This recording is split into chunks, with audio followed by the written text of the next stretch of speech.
stade de martyr. Ils sont dans son minute, par regard et comme il va arriver dans le stade de martyr. Au bas, il y a les 29, tu écoutes ce qui est aux c'est comme si tu avais été reporté, toi annulé, parce que tu me sens déjà.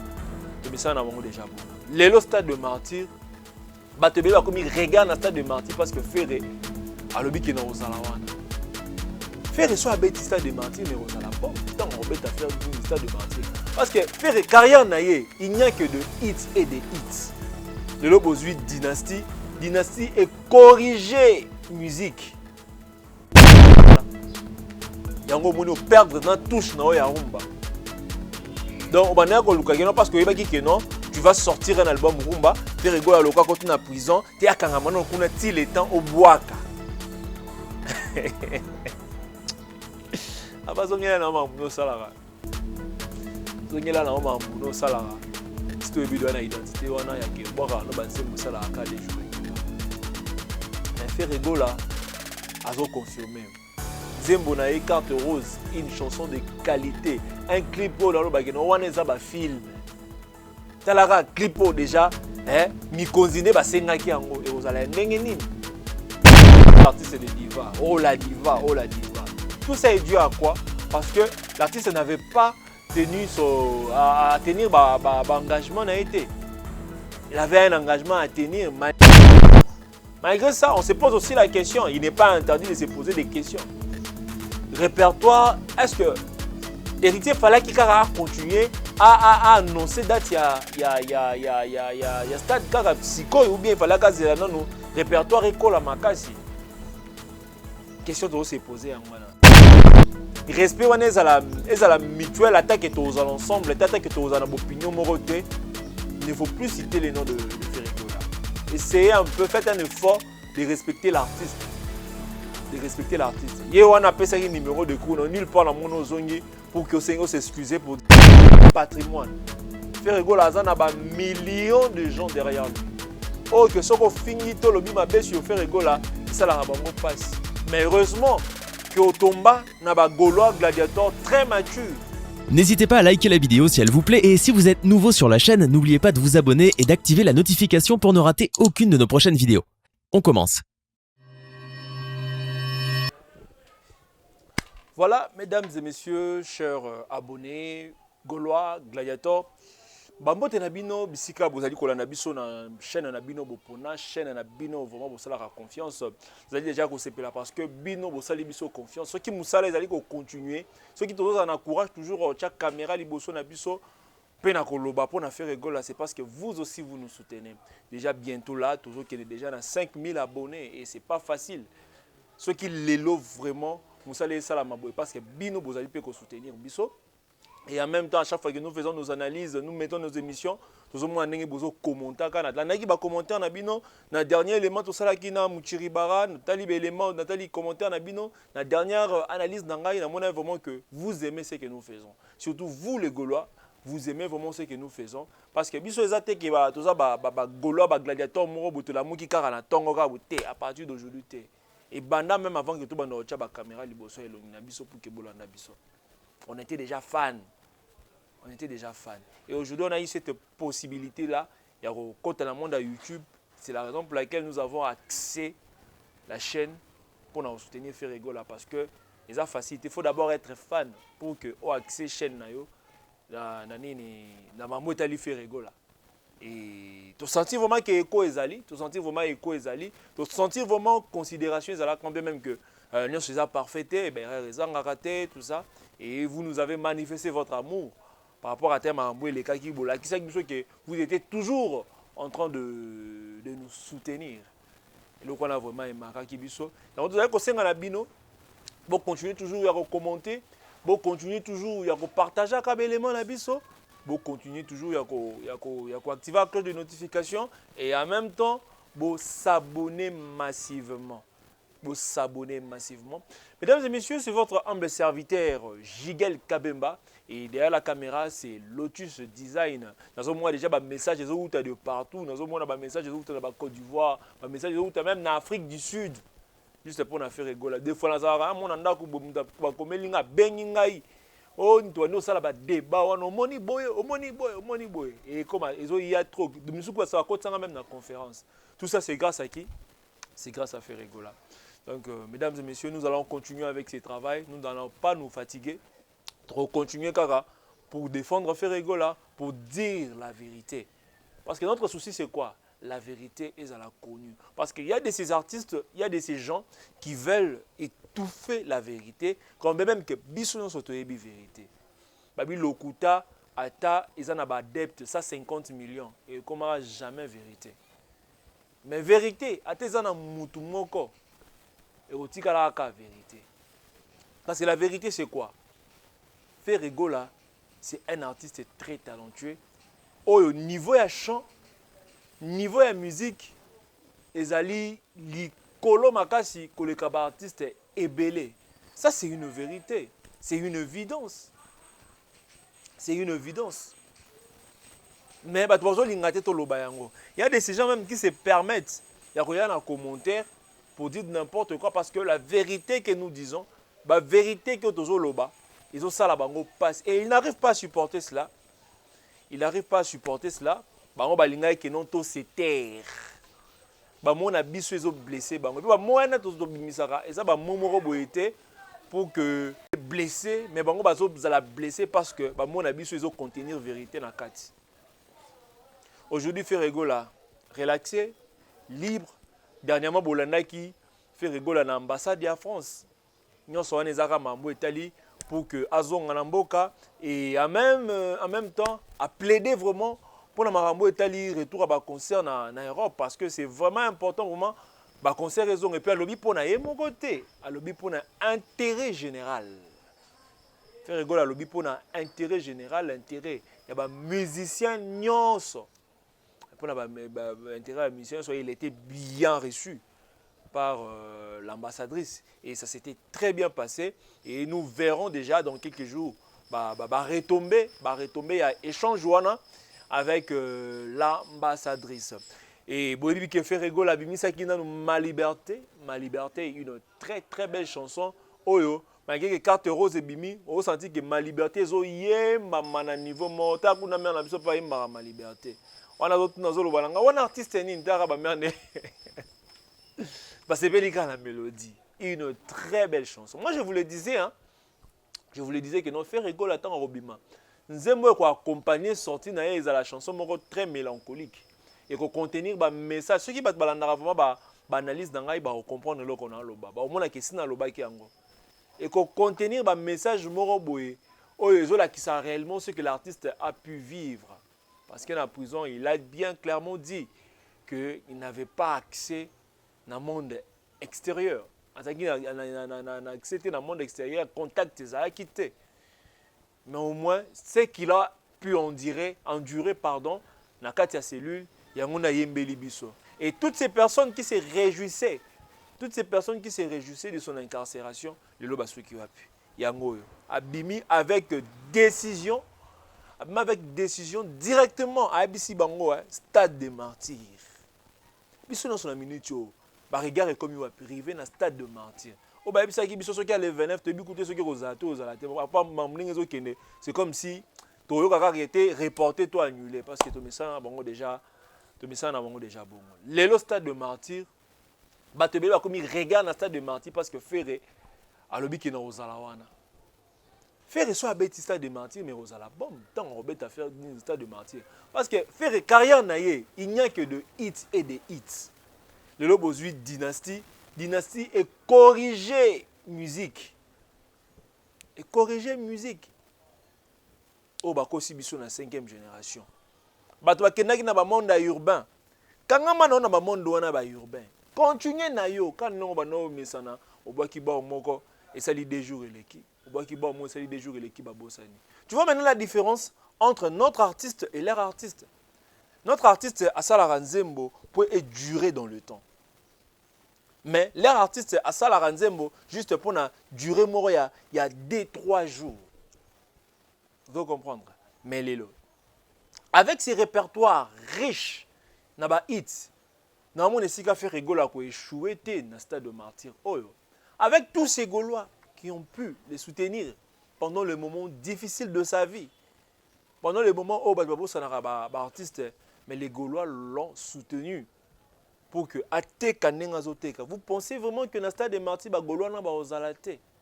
Les Gaulois, bien sûr, ils trop limité na niveau numérique. Bango baza faire sentir présence na bango. Parce qu'on sent déjà, il y a des initiatives, il y a des gens au baluka idée pour savoir biso quoi aborder stade de martyr yango ndenge nini. Suivez les émissions, vous allez comprendre. To quoi aborder stade de martyr yango nini. To ba na nini. Nous les Gaulois, les gladiateurs, nous le fan, nous qui aimons la bonne musique. To sala nini pour soutenir Ferregola. Et c'est ça au babenga non artiste au azalaka na ba fan. Artiste au hasard na ba fan. C'est grâce à ces hits là oh yazanango ndo mona ke Stade des Martyrs na e kozala très intéressant parce que bayaka po bayoka nde musique. Bayoka musique, ezate musique ya ba makelele. Ezate musique ya koganga. Ezate musique ya ba autotune. Mais musique oyo dans ozoka voix ezo bercer le cœur. Voix naye ezo bosanisa o makambo. Tant au côté ozo regretter mbongo yo futite. Bako sa na autotune te. Tant ozo ka combinaison ya ba son, on sentit que tu es devant un grand artiste. Avec tous ces éléments, comment Ferregola pourrait rater nini stade de martyr, stade de martyr n'est à la réussite. La preuve, le concert est belé, homme acoustique, n'en parlons même pas, la prestation à Ferregola. Et ça, la accable à millions. Et ça, la accable à millions. Aujourd'hui, si je ne me trompe pas, homme acoustique, c'est plus de 5 millions. C'est plus de 5 millions. Mais c'est un concert. Et qu'est-ce qui fait que le concert à Ferregola est très suivi de la sorte? C'est parce que c'est un artiste de qualité. Aujourd'hui, c'est comme on dit. Aujourd'hui, c'est comme on dit, Nzembo yana ya bango wana, et ça n'en a 2 jours, 3 jours. Et aujourd'hui, personne n'en parle. Personne n'en parle. Depuis la sortie de la chanson jusqu'aujourd'hui. Na yoki yango ata na kwa moko boete, so otali pe bo artiste otekate. Kaka o, yene mutali boso fongola ki porte à toilette. Yene mutali boso, panza ki mesa ya nani boy. Mutali boso, mutu ayambo. Mais ki mutu ayambango, tomoni yango te. Babouake libiso soki clip à science-fiction. Mais clip wana et faire faster na ma liberté na carte rose. Parce que carte rose c'est une bombe. Vous avez déjà apprécié les sons. Oh, et ça les cartes rose c'est la meilleure rumba. Il y a des décennies. Wana na niveau ya audio. Mais ce que le temps total clip combinaison ya couleur. Ba image ndenge ah te faire rigoler à ma bé hein. Faire rigoler na habité prison et zo pesa ba décision makasi boye. O mi mabango likolo makasi. Un fo lembisaka. Baza peka bana mboka. Faire rigoler. Baza bana mboka. Comment clip kaka liboso kuto bimisa ki ya ma liberté. Ça écoute pour que ça soki ndenge nini. Mais effacer clip na rumba, soi-disant rumba. Au moins ni bilanda landa. Yango moni perdre na touche na ya rumba. Donc, parce que non, tu vas sortir un album rumba, faire rigoler à l'oka quand tu es en prison, tu es à Kangamano, tu es le temps au Boaka. Après, tu es là, tu es là, si tu as une identité, tu es là, mais faire rigoler, à confirmer. Nzembo na carte rose, une chanson de qualité, un clip où on a un film. Talara clip déjà, mi konzine ba senga ki yango et vous allez ndenge nini. Donc asala ngo na kanda. Asala ngo vraiment na kanda. Botali audio na. Oh un niveau na bangote. Franchement, et un niveau na bangote. Et puis consciemment ils le savent. Consciemment, ils le savent que oh, ils ont un niveau na bisoté. Oui, mais ça a rumba nini bango basala, ils ont un niveau ba carte rose. Vous comprenez? Faire rigoler à révolutionner rumba. A comme si on a un niveau morobo pour que yo comme on a un niveau ko yemba on a faut yeba musique. Ferregola aza mutu moko bo alinga komisa musique, azo komisa musique na niveau moko bo po yemba style lokola rumba, po yemba, il faut yeba vraiment ko yemba. Et ça soute ko lamu ki tongo. Oyeka bwemba mo ba chomi ko bando yemba. Ferregola zo reverser ba artiste ebele. Ferregola zo reverser ba artiste ebele. Boye bisa mona mai atika mabluka ba rumba, azongela ne ba bloko na azongela ki wana. Parce que kuna peso simba te. Malgré l'indimi azonga mais tokotala. Mais là on enseigne à bino Gaulois Gladiator izanini.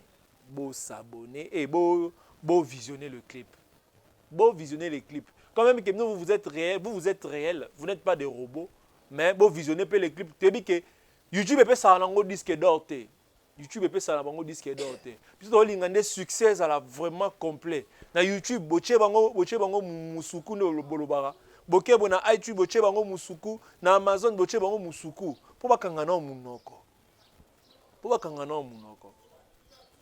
Na bi ke ba finginga grave. Pona mambo ba pourcentage wana ba finginga grave.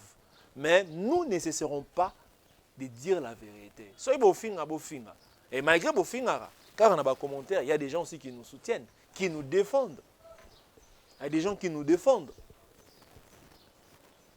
Tout le monde a la vérité. C'est tout le monde a la vérité.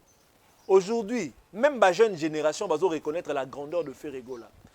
La jeune génération va s'inspirer dans Ferregola, dans la carrière, dans Bango. Ou qui a l'habitude, peut-être, par exemple, il y a quoi interpréter à Ferregola. Niveau ba oyemba. Artiste, c'est un grand artiste, c'est belé en boka na biso, jeunes artistes, oh belé bazo bima. Ah, so tournier, idole na yo, modèle na yo, artiste dont tu avais l'habitude d'interpréter. Au moins, on a fait Ferregola. Et puis, tous ces artistes-là, qui ont interprété Ferregola, sont un timbre vocal na bango, connaissance musicale, le savoir na bango ya chant. On senti que ça a élevé. Nani Ibrator attend comme Ferregola. Par rapport à bateau, vraiment, ça moi nini. Mon senti que Ibrator, c'est pas n'importe qui, hein. À moins qu'il faut contredire, Ibrator côté chant, à un niveau très élevé. Ibrator, très élevé. Inos B, il reconnaît la grandeur de Ferregola. Bolandara Nigeria. Bolobarango, Boyokarango. Ils ont l'accès que non. Jeune génération, ils ont reconnaître que non, Ferre, c'est une légende. Faire en soi, c'est la musique. Faire à de musique. Niveau à niveau na binoté. Bah comme ça la maman faire ça la té. Et en gros mieux vaut tellement que bah comme frustré na grandeur, na connaissance ya faire. Bah la qui saka haine. Comment mutu mobimba ko effacer toute une carrière. Au longoli mutu azaki au la musique musicien a combien influenceur. Au lieu ba nobel la musique que convaincre biso a comme la kisa biso ba biloko asoma ki ba montre ba 49 ba 50 ba 700 oh ba mon papa so ki ndenge nini. Bétan de musique. Côté musique, vous êtes faible. C'est la raison pour laquelle vous vous dites que non, il faut to yina mwana mai. Bon yina, y a pas auto yana vitesse. Ce que tu as la bino dynastie volume 2. Ne vous comprendre les sous que au un niveau vraiment belle boutique à musique. Et aujourd'hui ceux qui font rigoler a décidé que non, n'avait un stade de martyr. C'est pour faire plaisir aux Gaulois et les gladiateurs. Et il ne cessera jamais de faire plaisir. On a dit la bino c'était Gaulois gladiateur. Bon continuer côté la clip de bino carte rose parce qu'il y a une dernière actualité na biso. Il y a une dernière actualité. Ça là vraiment effort, bon visionner, bon continuer vraiment qu'on visionner. Et ça que clip wana et mata vraiment n'a pas vu et on ça là vraiment bien. Là c'est bien que YouTube peut ça disque d'orté. YouTube peut ça disque d'orté mais on va lingi ba biso na ba terrain quand même on va ça là ba robot. Biso tout ça na pour ça toi avancer naturellement comme j'ai l'habitude de le dire. Nous voulons avancer naturellement. Il y a dit que les Gaulois et les gladiateurs vont décevoir tout. Les Gaulois et les gladiateurs vont décevoir tout. Voilà. Tu occupé héritier Wata. Il est le 25 décembre. Le 25 décembre, il est pas Zoyawana. Et stade des martyrs. Tu éviter que tu pas Zoyawana idée. Nous allons renverser. Mais ce qui est vrai, je ne pense pas qu'il a échoué parce qu'en lui, il y a ce qu'on appelle l'esprit Wenge. Hein. Il y a l'esprit Wenge. Parce que ce sont ces deux-là. Aujourd'hui, que non, ah, il raté dans le côté. Il raté, t'es bon, bien, mais il a fait rigoler, il histoire. Malgré ça, on se pose aussi la question. Il n'est pas interdit de se poser des questions.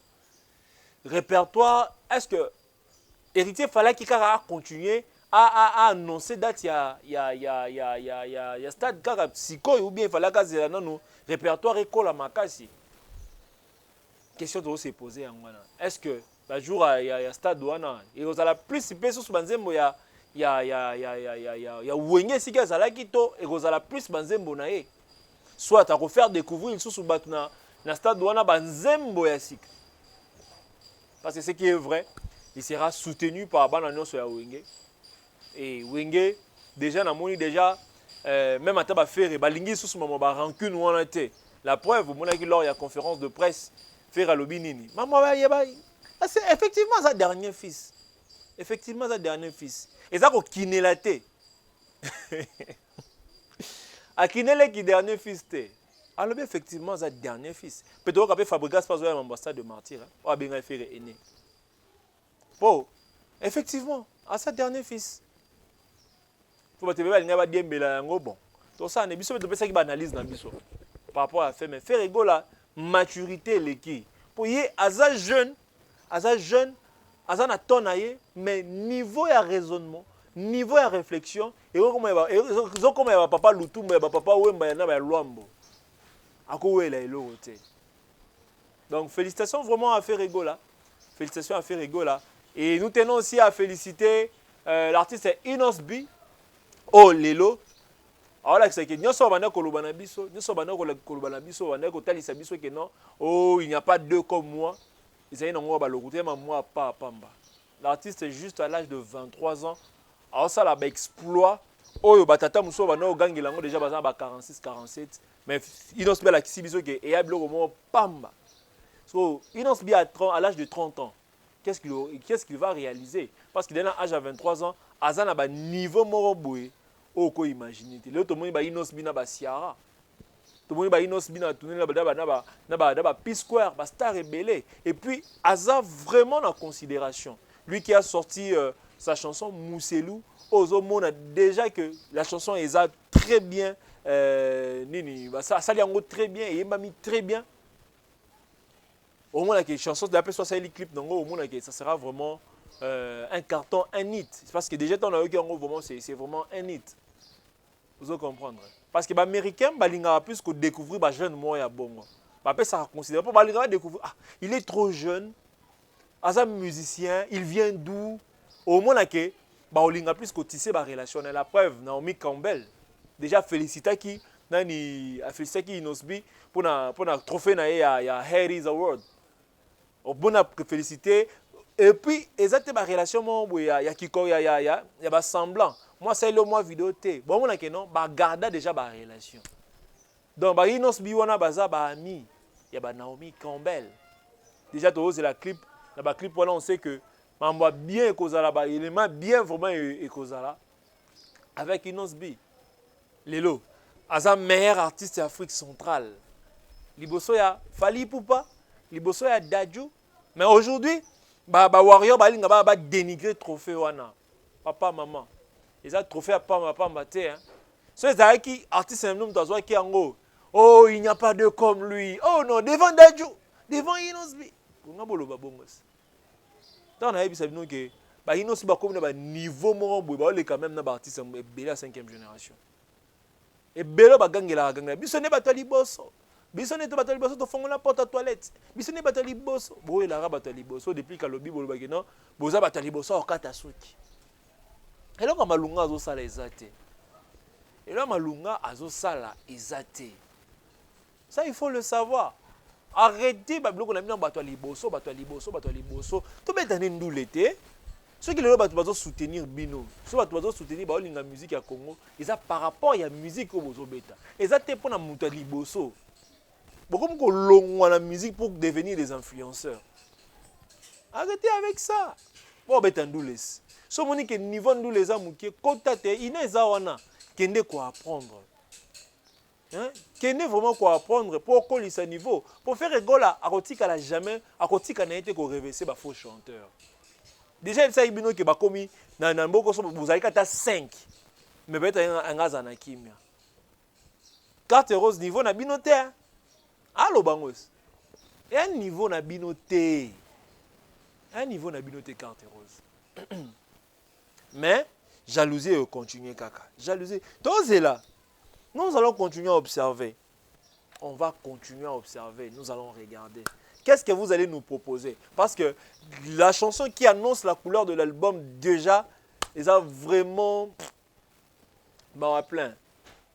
Heureusement, on peut savoir un petit science-fiction, on comprend déjà. Bah, robot, là, on va créer, voilà. Ils ont à YouTube. Ils ont à YouTube. Ils ont à YouTube. Et sur le terrain. Québec est lobby, hein. Québec est tel ici, réalité. Québec est tel ici, réalité. Il n'y a pas deux comme toi. Fallait au bêtes. Fallait au bêtes. Parce que si on a un concert, à 5 personnes, à 6 personnes, mais quand on honorait, on quand même billet. Mais quand on honorait, on a presté. On a gagné par la musique, on a gagné par la mais on a la musique, on a la monotonie. C'est comme ça. C'est comme bon à choses. Bon, et c'est pas professionnel. Hein? C'est pas du tout professionnel. Un artiste professionnel doit faire un effort pour honorer le contrat, pour honorer l'engagement. Au Betty, à tes 2 personnes, au bino, bouki, au liboso, 2 personnes. Et ça est l'autre. Mais on a dénoncé, on a dénoncé, on a un plateau, bon, ils ont traité l'artiste de diva. Oh la diva, oh la diva. Tout ça est dû à quoi? Parce que l'artiste n'avait pas tenu à tenir son engagement. Il avait un engagement à tenir malgré qu'il n'y avait pas un grand nombre de gens. Il y avait que non, ça vraiment souffrir, mais il fallait quand même venir. Il fallait quand même venir. Et c'est ça aussi, ça fait partie du professionnalisme. Ça fait partie du professionnalisme. Tant que tu as un loba, tu as un mutu, tu as likambo eza nini. Eza ki non, na salle moko boye, baso ki engagement entre artiste et producteur de sorte que a presté, ba tu ba yete, artiste a boyi ko presté. Et c'est loko sala mi biso to moni yango. Et puis, ce que tu as fait, qu'est-ce qui s'était passé? Il y a un producteur qui avait dénoncé ces faits. Alobi makabu boye, alobi boye. Si tu as loba, tu connais ce que la critique banaliste, alobi qui note. Actuellement, ils ont professionnalité. Un professionnel ne peut pas se comporter. Oh, au fingi. Faites vraiment un effort. Il y a que bongisa marambuna sans soi. Parce que nous, aux Arabes, sold out. Sold out. Non. Si vous sold out, c'est qui a pu couler au Québec. Sold out, c'est qui a pu. Si la musique est vraiment, on n'en veut pas. Et cette fois-ci, nous allons parler de Papa Rolls. Papa Rolls, franchement, vous êtes une personne que nous devons respecter. Mais nous aimerions que non, respect et continuer à ceux qui opposent au respecter et faire rigoler. Madame Nabino, entre chroniqueurs connus, célèbres, tout ça, s'il vous plaît, bon respect. Pour un respect, parce que si on a bien, Gaulois, gladiateur, précisément. Mais pour que le respect est à la mutuelle, attaque est aux ensemble, l'attaque est aux opinions moroté, il ne faut plus citer les noms de Ferrigola. Essayez un peu, faites un effort de respecter l'artiste. De respecter l'artiste. Il y a un numéro de cours, nulle part dans mon ozongi. Pour que Seigneur s'excuse pour dire que non, l'artiste avait raison, tout ça. Et puis tu parles d'une invitation. Malheureusement, tu ne nous as pas montré l'invitation en question. On a dit une invitation à Gangote. Oh, bah, c'est que invité. Il fallait venir avec. Ceux qui ont même invitation, je ne pense pas. Parce que tu as voulu, comme ça, Thomas Moron en encore. Cependant, la vérité, l'élément, tu n'es pas revenu à la télévision. Pour na robongisa maloba na nyonso bimisi. Oyebi oyo lobaki olonaki nini na mitema ya bato sur cet artiste là. C'est que quand tu disais que Ferré n'était pas en prison, tu pensais à quoi? Tu étais en train de ternir l'image de l'artiste. Tu étais en train de ternir l'image de l'artiste et cela avait déplu aux Gaulois. Malgré ça, au moins, tu as calculé, mais quand Neza, je te prie, il y a vraiment la barrière parce que dans il y a tenir un propos irrespectueux parce que on est à principe de biso à la télévision mais aide de réserve. Faire rigolo là, c'est un patrimoine. Faire rigolo là, ça a millions de gens derrière lui. Oh que ce qu'on finit tout le bima baisse sur faire rigolo là et ça la rabango passe. Mais heureusement que Otomba n'a pas Gaulois gladiateur très mature.